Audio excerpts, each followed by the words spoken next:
di sebuah kerajaan di Tatar Sunda, hiduplah seorang raja bijaksana bernama Prabu Tapawum.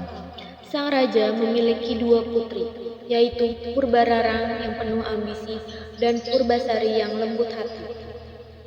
Prabu Tapawum duduk di singgasana. Purbararang dan Purbasari berdiri di sampingnya.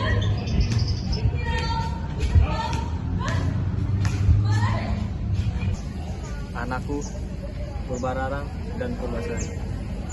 Usiaku telah tua. Sudah saatnya aku menyerahkan tahta kepada salah satu dari kalian. Ayah, aku adalah putri sulung yang tegas dan pintar dalam memimpin kerajaan. Aku yang cocok menjadi penerus kerajaan. Ayah, aku tidak menginginkan kekuasaan, tapi jika aku dapat melayani rakyat dengan hati yang tulus, aku siap menerima tanggung jawab itu.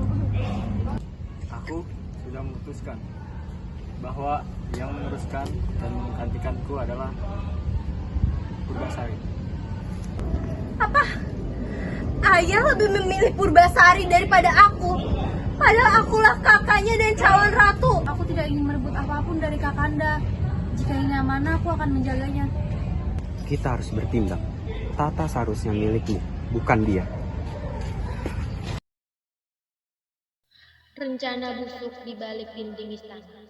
Purbararang berbicara dengan Indrajaya di sebuah ruangan istana. Indrajaya, kau tahu kan aku lebih pantas menjadi ratu. Tapi kenapa ayah lebih condong memilih Purbasari? Aku gak akan biarkan itu terjadi. Apa rencanamu, cintaku? Aku akan membuat Purbasari diasingkan. Aku akan berbicara kepada ayah bahwa ia terkena kutukan yang memalukan. Ide cemerlang. Lalu, kutukan apa yang kau maksud? Aku memiliki ramuan yang terkutuk. Aku akan mencampuri ramuan ini ke dalam minyak wanginya. Ini akan membuatnya berpenyakit. Tak ada ratu yang buruk rupa. Apakah ramuan ini cukup ampuh untuk menyingkirkan dia dari istana ini? Kau jangan ragukan Indrajaya. Lihat saja apa yang terjadi besok pagi. Kutukan yang menimpa Purbasari. Keesokan harinya, seperti biasa Purbasari sedang bersiap-siap, lalu ia menggunakan parfumnya yang sudah dicampurkan ramuan oleh Purbararang. Beberapa jam kemudian, Purbasari merasakan tubuhnya gatal-gatal dan dipenuhi bercak-bercak hitam.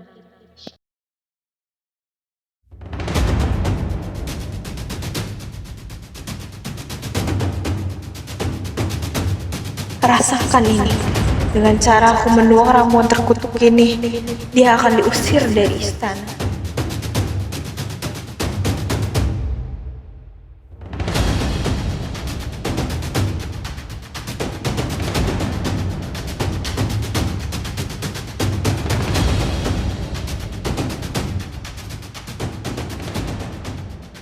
Astaga, kenapa tubuhku gatal-gatal dan muncul bercak hitam seperti ini?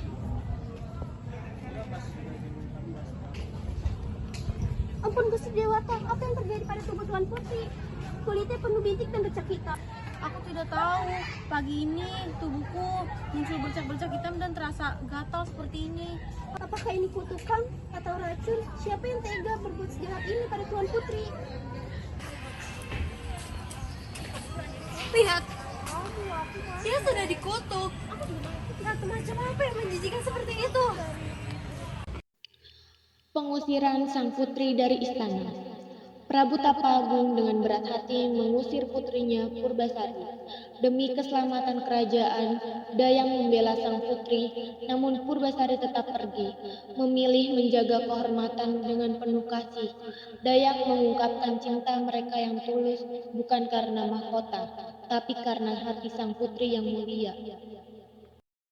Purbasari, demi keselamatan istana, kau harus meninggalkan kerajaan.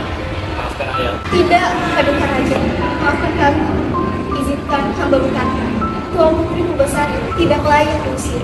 Beliau tak bersalah, Paduka. Kamu tahu siapa beliau sesungguhnya. Pertemuan dengan Lutung Kasarung. Purbasari menangis di pinggir sungai. Seekor lutung muncul. Hai Tutung, mengapa kau tampak begitu sedih? Siapa kau? Mengapa kau berbicara seperti manusia? Aku adalah Lutung Kasarung. Aku tidak ingin menyakitimu. Aku hanya ingin membantumu. Kalau mau tahu, apa yang membuatmu di sini? Aku diusir oleh kakakku Purbararang dari istana. Sekarang aku tidak punya tempat tinggal. Jangan khawatir, aku akan menjagamu. Terima kasih Lutung. Entah kau datang dari mana, tapi hatimu sungguh mulia. Lutung Kasarung yang memiliki kekuatan menciptakan tempat tinggal indah di tengah hutan untuk Purbasari. Mereka menjadi sahabat yang saling membantu. Persahabatan di tengah hutan. Hari-hari sudah dilewati oleh Purbasari di dalam hutan dengan Lutung Kasarung. Purbasari sangat senang karena di saat ia sedang dikasih ujian yang sangat berat ini, tetapi ia mempunyai teman seperti Lutung Kasarung yang baik. Tetapi ia masih terasa sedih karena tubuhnya tak kunjung menghilang dari kutukan itu. Mengapa wajahmu seperti orang putus asa? Aku sangat kasihan kepada diriku sendiri. Mengapa harus aku yang diberi cobaan seperti ini?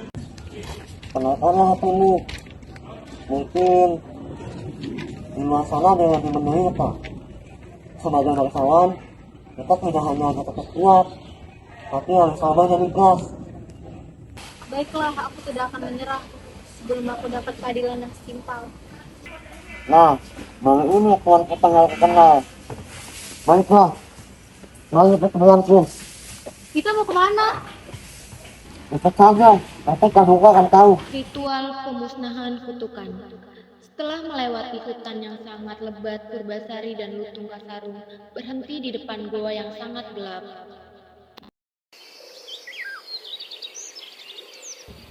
Mengapa kau membawa ke tempat seperti ini? Aku akan membantumu supaya menghilangkan kutukan ini dari tubuhmu. Silakan masuk tuan Kutai. Lalu Purbasari melakukan apa yang diperintahkan oleh Lutung Kasarung dengan penuh percaya diri. Menyaplah dosa, urus segala celah, raga yang luka, hilanglah semua kutukan. Cahaya semesta bersatu, menyucikan raga, jiwa, dan angin yang berhembus. Atas cinta alam yang adil, dengan kehendak langit dan bumi, segala roh jahat menyahlah dari tubuhmu.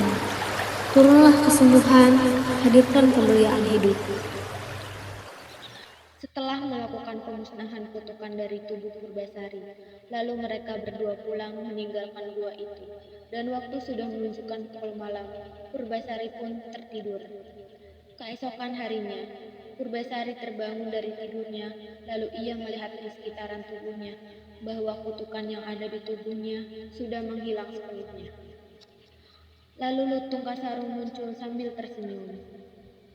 Lalu di saat ia sedang berbincang, Purbasari menyadari bahwa di sampingnya ada secerek kertas yang dilipat rapi.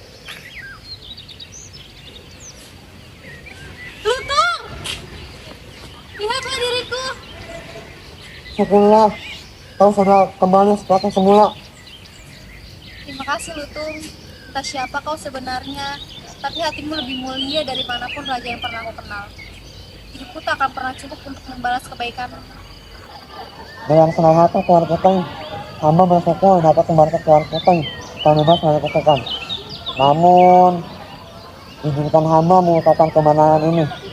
Kutukan itu berasal dari ramuan yang disantukan oleh kakanda Kutai ke dalam minyak wangi. Ya ampun. Sekali lagi terima kasih ya Lutung. Hatiku perih mendengarnya. Namun, aku tak ingin membalas suka dengan dendam.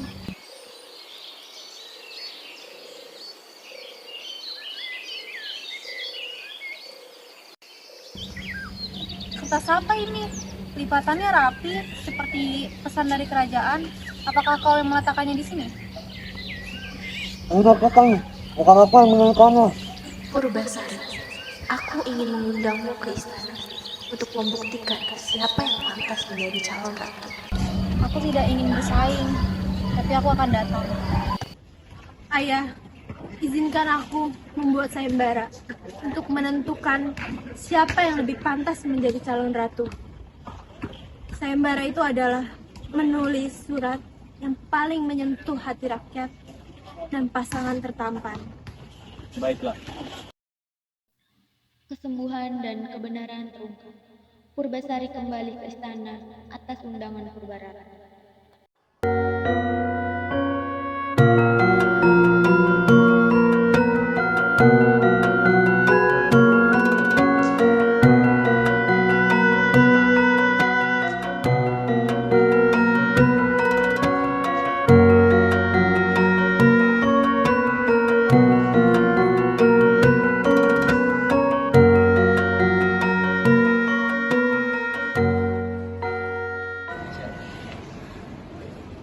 Apa yang terjadi? Bagaimana dia bisa kembali dalam keadaan seperti ini? Kutukan itu seharusnya tidak mudah hilang. Jangan terburu-buru, Purbarara. Ini pasti ada muslihat.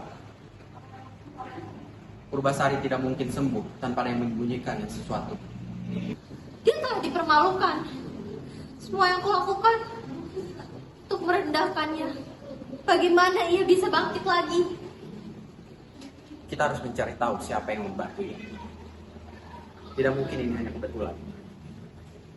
Kita pastikan, Purbarara, bahwa tak ada yang menghalangi jalanmu untuk menuju tahta. Aku tidak akan membiarkannya. Jika harus, akan membuatnya terpuruk terus. Sayembara di balai istana pun dimulai antara Purbasari dan Purbarara. Tantangan yang diadakan oleh Purbarara yaitu pasangan tertampan dan surat menyentuh hati rakyat. Pasangan seekor kera. Bandingkan dengan Indra Jaya. Aku, pangeran kerajaan timur, kaya, gagah dan tampan. Siapa yang bisa menanding? Lihat dirimu, Purbasari. Ratu macam apa yang memilih kera menjadi pasangannya? Memalukan saja. Lutung bukan sekadar lupa, ia setia, bijak, dan selalu melindungiku. Kebaikan hati lebih berharga dari sekedar wajah tampan. Kalau begitu, kita lihat. Apakah seekor kera pantas berdiri di samping calon ratu? Cukup Kakanda, jangan kira aku diam karena takut. Aku diam karena hormat. Tapi sekarang aku tak lagi membiarkan kebohongan menang. Apa maksudmu? Selamat pagi rakyat. Di pagi yang cerah ini, kita akan menyaksikan pidato Putri Purbasari dan Putri Purbarara yang paling menyentuh hati rakyat. Silakan pilih-pilih kalian yang menyentuh hati kalian. Pertama, kami akan mendengarkan pidato Putri Purbarara.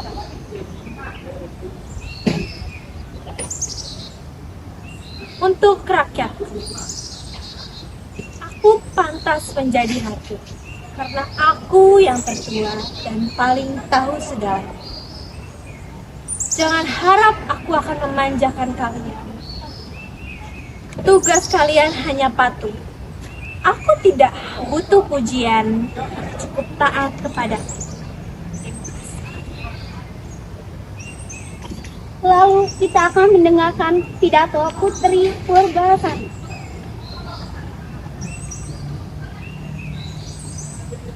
Rakyatku tercinta, aku tidak ingin mengejar mahkota, tapi ingin melayani kalian dengan sepenuh hati.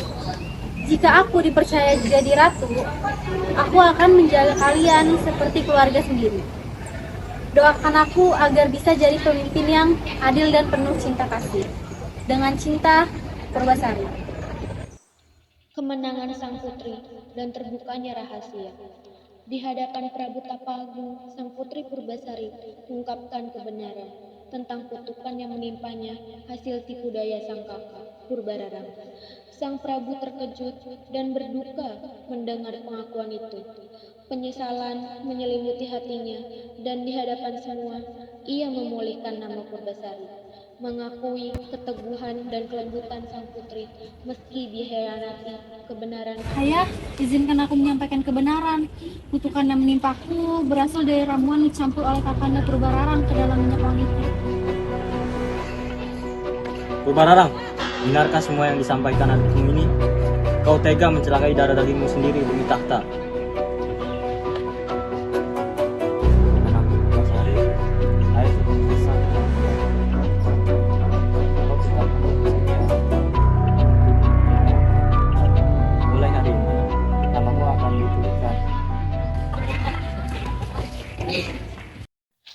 pengampunan, dan kebijaksanaan. Purbararang akhirnya mengakui kesalahannya, dibutakan oleh iri dan ambisi. Namun Purbasari dengan besar hati memilih memaafkan. Bagi Purbasari, keluarga dan kasih lebih berharga daripada tahta.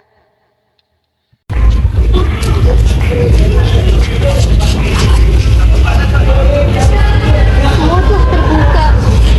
Tak ada lagi yang disembunyikan. Ayahanda, benar. Itulah yang mencampur ramuan itu. Aku dibakar iri. Aku kehilangan tahta. Aku diusahakan. Tapi aku sadar, justru aku lahirlah sebagai keraton ini. Adikku, maafkanlah aku. Kau tetap mulia. Meski aku mencoba menjatuhkanmu, aku tak pantas berdiri di sampingmu. Kakanda, aku tidak menyimpan benci. Bila Kakanda sungguh menyesal, maka biarlah semua dendam berhenti di sini. Yang kita butuhkan bukan tahta, tapi keluarga yang saling menjaga. Terungkapnya jati diri Lutung Kasarung.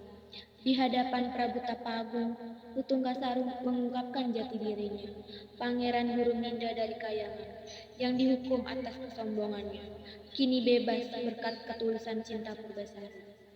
Lutung berubah menjadi pangeran tampan dan bercahaya.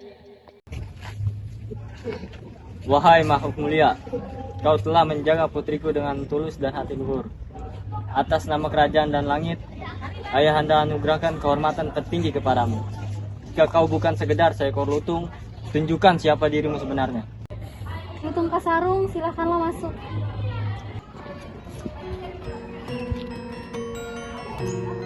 Aku adalah Pangeran Huruminda dari Kayangan. Dikurung dalam usaha kertong karena kesombonganku. Purbasari membebaskanku dengan ketulusan dan cinta. Pemulihan, penobatan, dan harapan baru. Purbasari kembali dengan cahaya hati yang lebih agung, membawa kebenaran dan harapan baru.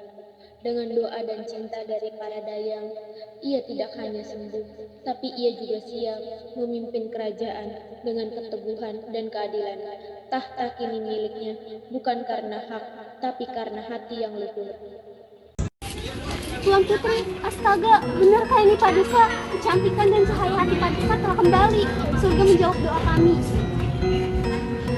Paduka, kembali dan lebih agung dari sebelumnya. Sungguh keajaiban, tak hanya tubuh Paduka yang sembuh, tetapi Paduka datang membawa kebenaran dan keteguhan hati.